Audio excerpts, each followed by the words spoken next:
Sasa sikizeni. Haya, ketini. Nyinyi sikizeni.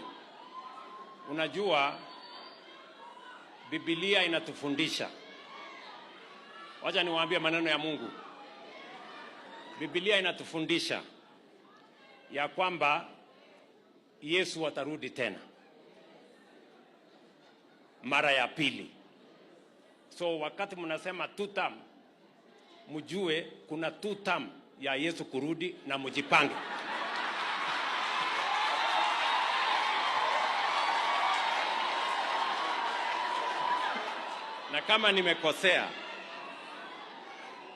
Na kama nimekosea, askofu atanisahihisha. Si mnajua Yesu atarudi tena mara ya pili? Na inafaa tujipange. Tusipatikane kwa upande ile ingine mbaya. So hiyo two term iko na maana mbili. Iko two term ya duniani na iko two term ya mbinguni. Mjipange na two term ya mbinguni. Alafu hii ya hapa itakuwa sawa.